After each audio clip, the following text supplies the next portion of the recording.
इसमें दोबारा 9th हमको पढ़ाने को मिलेगा कि नहीं मिलेगा, कोई ठीक नहीं। ठीक है, तो बात समझ में अब देखा, यहाँ वही कह रहा है कि एटम्स ऑफ सेम एलिमेंट और the different elements can join together to form molecule.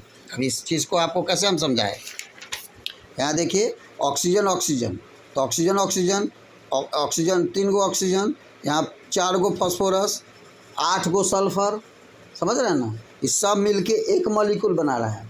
और यही आप यहाँ देखिएगा तो यहाँ कार्बन डाइऑक्साइड में क्या है, डी सिमिलर एटम है, एक कार्बन है 2 ऑक्सीजन है, यहाँ कैल्शियम है, कार्बन है, ऑक्सीजन है, यहाँ तो सेम है, तो ये सेम है और ये क्या है, डिफरेंट है। तो वही यह लाइन आपका एनसीईआरटी कह रहा है, क्या कह रहा है कि atom of the same element और the different elements can join together to form molecule. बात समझ में आई?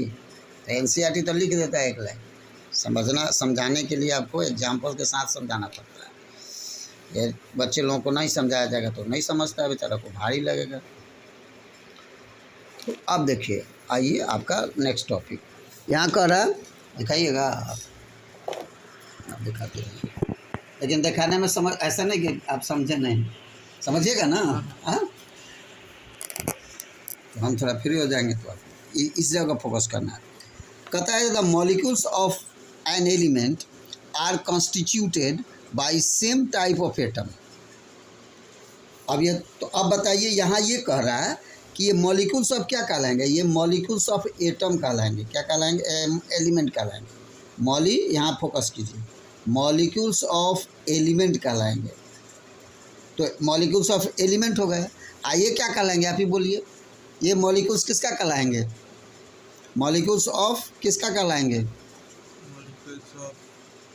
ये क्या है, CO2, ये एलिमेंट है, एटम तो है, दोनों में है, ये किसका मॉलिक्यूल कहलाएगा, ये कंपाउंड है, ये मॉलिक्यूल सब क्या कहलाएगा। तो वही लाइन उस समय से भी वो बोल रहा है, वहीं से बोलते आ रहा है कि मॉलिक्यूल ऑफ एलिमेंट भी हो सकते हैं और मॉलिक्यूल ऑफ, क्या अंतर है दोनों में, हेलो, दोनों में अंतर क्या है, हाँ आप हमको दीजिए, नहीं तो आपका ध्यान उसमें चल जा रहा है। आप बताइए दोनों में क्या अंतर है, मॉलिक्यूल ऑफ कंपाउंड में और मॉलिक्यूल ऑफ एटम में, एलिमेंट में क्या अंतर है, देखिए इसको और इसको देखिए, क्या अंतर है दोनों में, मतलब ये इसमें डिफरेंट, उसमें हाँ, तो यही है, इसमें डिफरेंट एलिमेंट हो गए, एटम्स हो गए, इसमें सेम एटम हो गए, ऑक्सीजन है, लेकिन यहाँ ऑक्सीजन के साथ कार्बन आ गया, यही अंतर है। अब ये भी एक और जान लीजिएगा, मॉलिक्यूल में सेम भी हो सकते हैं, डिफरेंट भी हो रहे हैं, और साथ में उनका रेशियो भी फिक्स्ड है।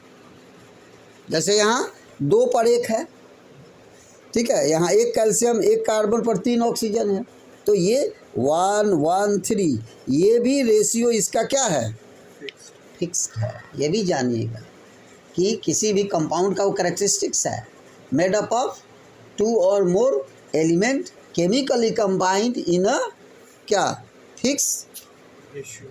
डिफिनेशन में था ना कंपाउंड का, तो याद रखिएगा, वही चीज़ है।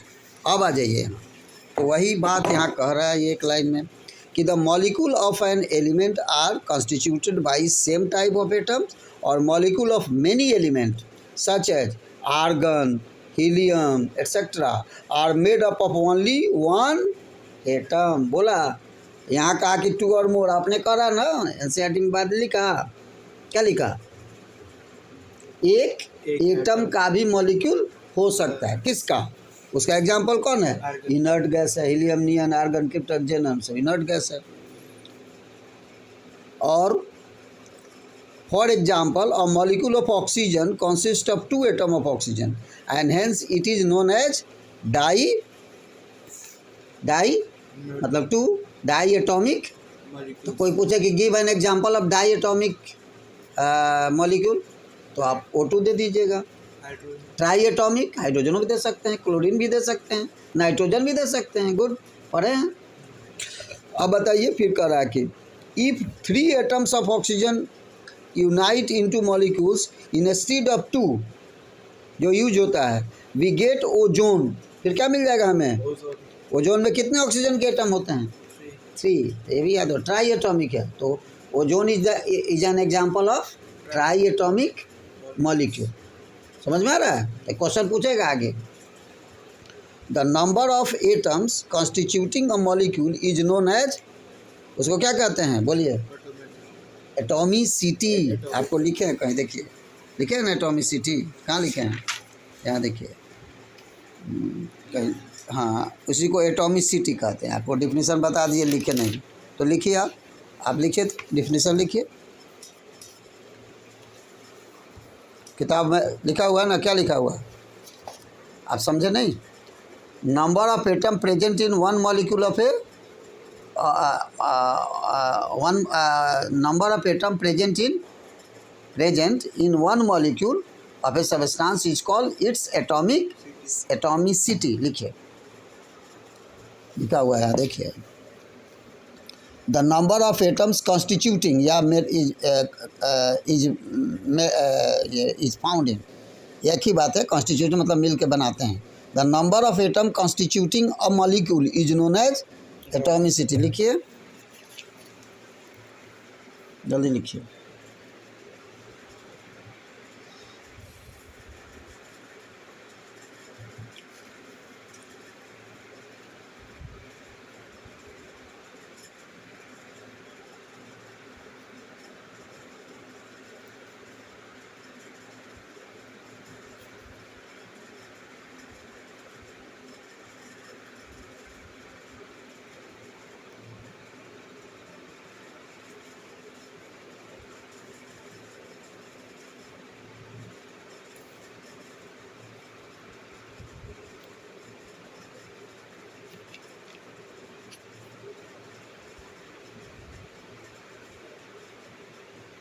एटॉमिसिटी,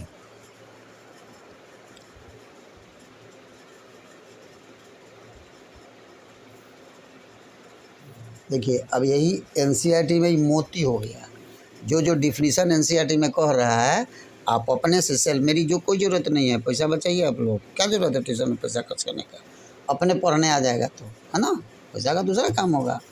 तो यहाँ जो है सब टीचर लोग नहीं बताएंगे, लेकिन हम जहाँ जाते हैं ना बताते हैं, भाई हमारी ज़रूरत नहीं है, साल भर हमसे पढ़ लो, उसके बाद तुम अपने पढ़ने लगोगे, हमारी ज़रूरतें नहीं पड़ेगी, तो वो टेक्निक बता देते हैं। तो यहाँ देखिए आपका डिफिनीशन हो गया, तो आपको समझ भी लेना है और इसको लिख लेना है बोल्ड लेटर में।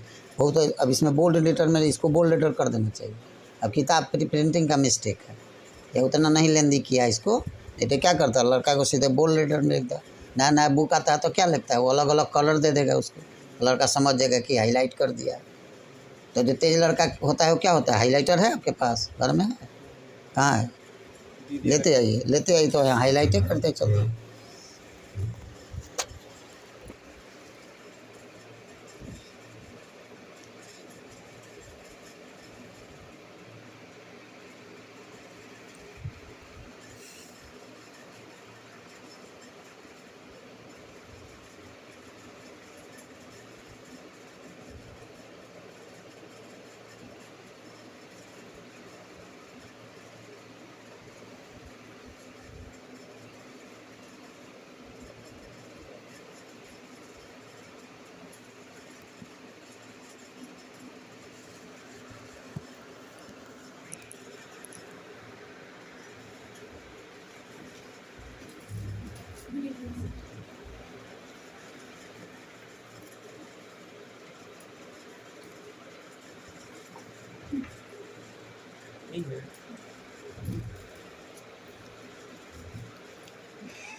वाला ग्रीन वाला अच्छा लगता है, चलिए कोई बात नहीं। तो यहाँ आप ही हाईलाइटर कीजिए, कहाँ कौन का, नंबर से करिए, नंबर से कीजिए।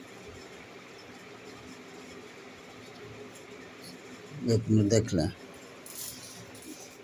ठीक है हाईलाइट हो गया, बट ये थोड़ा सा रंग जो है ना आपको अच्छा नहीं लगता है आँख पर, और इसमें क्या पड़ेगा, जोर पड़ेगा।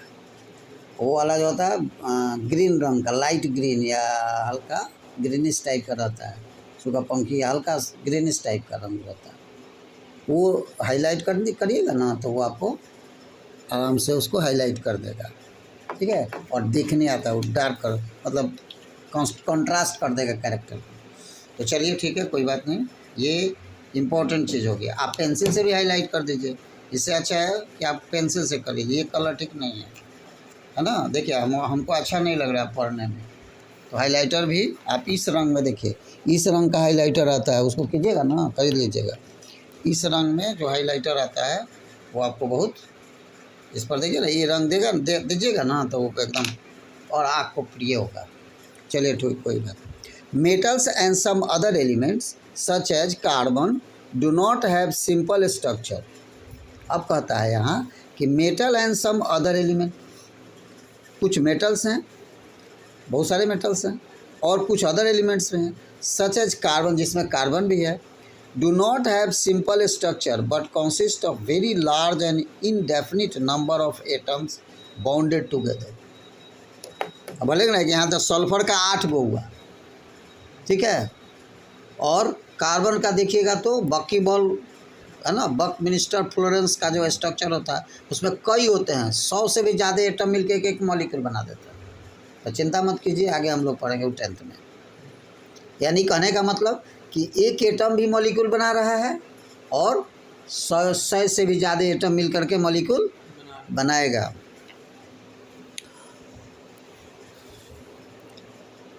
Very large indefinite number. Let us look at the atomicity of सब। वही एटॉमिसिटी आपको पढ़ा है, तो देखिए क्या है। मोनोएटॉमिक में कौन है?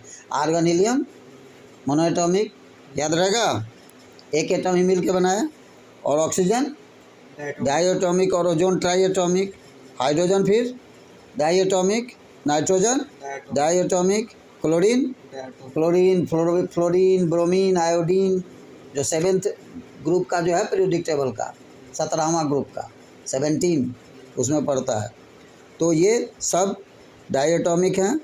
अब एक चीज़ दे दिया आपको, क्लोरीन। अब उसी तरह से आपको समझ लेना कि क्लोरीन है, फ्लोरीन है, ब्रोमीन है, आयोडीन है, नाम उस तरह से है तो उसका प्रॉपर्टी भी उसी तरह से है। फॉस्फोरस देख के देखिएगा, P4 मैंने बताया, तो क्या है ये? टेट्राएटॉमिक है। और सल्फर को हमने क्या किया? पॉलीएटॉमिक दे दिया। पॉली मतलब मैनी, तो ऑक्टा कहिए चाहे पॉली कहिए, एक ही बात है। तो मॉलिक्यूल्स ऑफ कंपाउंड, अब आ गए हम मॉलिक्यूल्स ऑफ कंपाउंड। अब जैसे हमने यहाँ आपको एक स्ट्रक्चर बना दिया, अब उसी तरह से आप वाटर को देखिए। वाटर का एक मॉलिक्यूल है, तो वाटर में क्या होता है? एक ऑक्सीजन रहता है और उसके साथ 2 हाइड्रोजन ऐसे ऐसे मिले रहते हैं साइड से, ठीक है। अब हाइड्रोजन का 1 इलेक्ट्रॉन और ऑक्सीजन का 6 इलेक्ट्रॉन, बताएंगे आगे कि कैसे 6 इलेक्ट्रॉन है उसका आउटर मोस्ट ऑर्बिट में। तो 6 वाले को 1 2 3 4 5 6 है ऑक्सीजन के पास, जिसको वैलेंस इलेक्ट्रॉन कहते हैं, ठीक है। और हाइड्रोजन के पास 1 है, 1 हाइड्रोजन इसका, 1 हाइड्रोजन इसका। अब हाइड्रोजन जब यदि 2 को ही कर ले तो उसका डुप्लेट पूरा हो जाता है, तो एक ऑक्सीजन के साथ शेयर कर लेगा ऐसे। आइए, हाइड्रोजन इस ऑक्सीजन के साथ शेयर कर लेगा ऐसे, 2 इलेक्ट्रॉन के साथ शेयर कर लिया। अब ऑक्सीजन क्या किया? तो हाइड्रोजन को इससे और इससे भी शेयर करके तो ये पूरा ले लेगा। कितना? ये दोनों के इलेक्ट्रॉन को अपना अधिकार पर शेयर कर लेगा, तो लॉस गेन नहीं करेगा, क्या करेगा? शेयर करेगा। तो शेयरिंग से इलेक्ट्रॉन बन गया। ऑक्सीजन शेयर कर लिया 2 हाइड्रोजन के 1 इलेक्ट्रॉन से, तो 6 को पहले से था, आई 1 कर लिया तो 2 8 हो गया।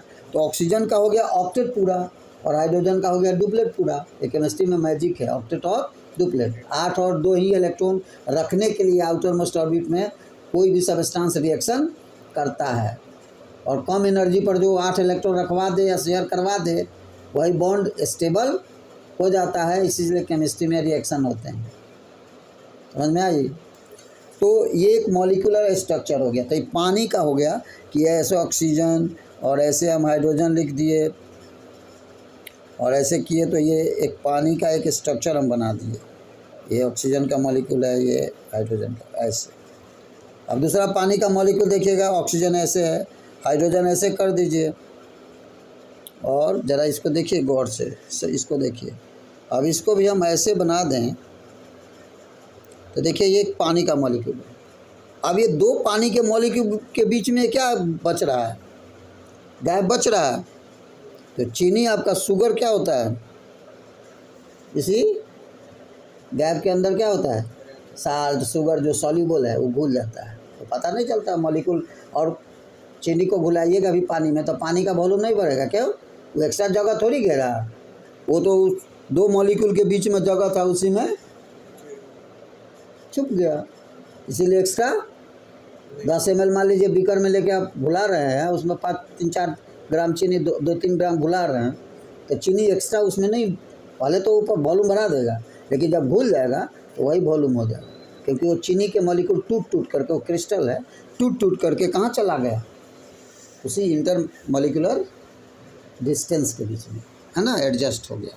तो बात आपका वही यहाँ कह रहा है, देखिए कि ये the consist of very large and indefinite. अब यहाँ देखिएगा मॉलिक्यूल्स ऑफ कंपाउंड मैंने बता रहा था, तो atoms of different elements join together in a definite proportion. अब देखिए ये क्या हो रहा है, एक डेफिनिट प्रोपोर्शन में ऑक्सीजन के साथ हाइड्रोजन या कार्बन के साथ ऑक्सीजन, कार्बन डाइऑक्साइड होगा। देखिए CO2 बनाया ना, एक CO2 बनाया तो दो ऐसे करके ऑक्सीजन मिल गया, तो एक कार्बन के साथ 2 ऑक्सीजन और एक ऑक्सीजन के साथ 2 हाइड्रोजन, समझ में आ रहा है।